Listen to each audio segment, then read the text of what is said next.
Welcome to RANsquawk CU morning briefing for Monday the 26th of October 2009. Taking a quick review of the overnight press. We'll start off over in Asia. A couple of things. The Japanese PM Hatayama said the economy seems to have bottomed, must remain vigilant though, and must rebuild Japanese finances. Separately as well, the Chinese Vice Premier Li said that the economic recovery is solid and that China will stick to active fiscal policy and loose monetary policy. More notably though, from China, keeping a close eye on the US dollar this morning, especially when the US come in today. Piece from the Financial News, which is an official paper from the Chinese Central Bank. They said that China should up yen and euro holdings in FX reserves. Again, we have seen the dollar index trading lower so far in the Asian and European morning. Again, worth reiterating when the US come in. Allied too as well to the Wall Street Journal, as they say the Fed way shift in market signals. Pretty similar to a piece we saw last week looking at the language in which the Federal Reserve are currently using for their interest rates.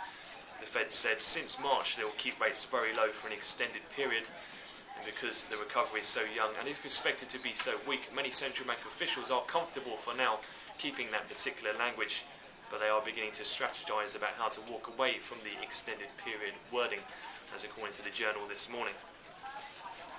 Elsewhere, just taking a look in terms of the UK markets, obviously much of the weekend's press dominated by that big surprise we had in the Q3 advanced GDP reading, where Britain is still in a contraction of 0.4% according to the ONS.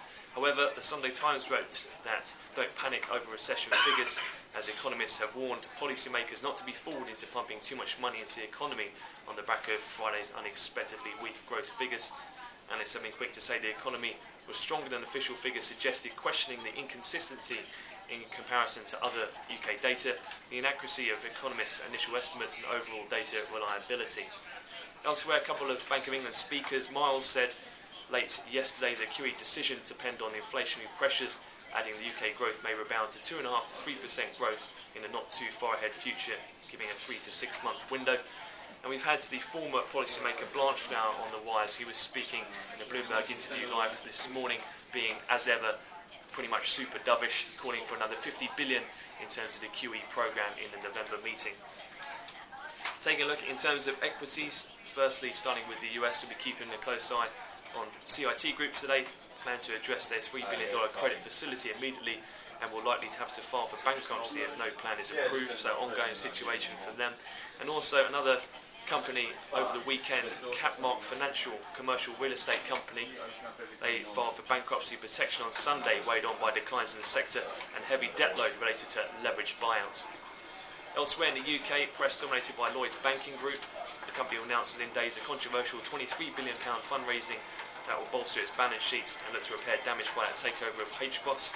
The bank will ask shareholders to inject around 12 billion sterling through a rights issue, and a further 11 billion will be raised through the issue of new loans to replace existing borrowings.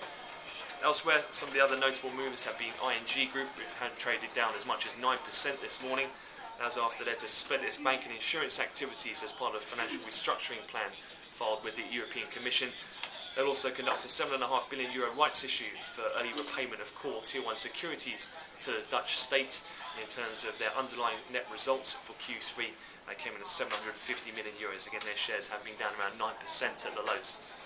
Elsewhere as well, some latest news coming out of Le Monde, a newspaper in France, suggesting of a potential tie-up between Crédit Agricole, SocGen, and a third party in France, indicated as well in that article, although no discussions have taken place as yet, and companies have declined to comment. Crédit Agricole could potentially increase their stake that they hold in SocGen. SocGen shares did spike around 2.5% on the initial headlines. So just taking a look then in terms of the calendar, it is pretty light with economic releases today, and also noting the time difference now between the UK markets and New York is only 4 hours, given a time change from the weekend. So no 1:30s, 12:30 we'll have the Chicago Fed National Activity Index, followed by the Dallas Fed number at 2:30.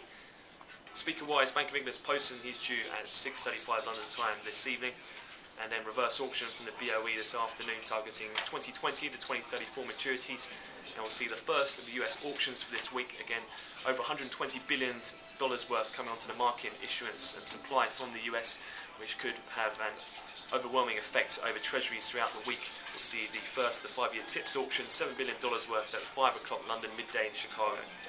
Earnings wise, Again, we'll be looking out for another busy week. Kicking off things or proceedings today will be Verizon, who are due to report pre-market. We'll have Corning and McGraw-Hill companies also today.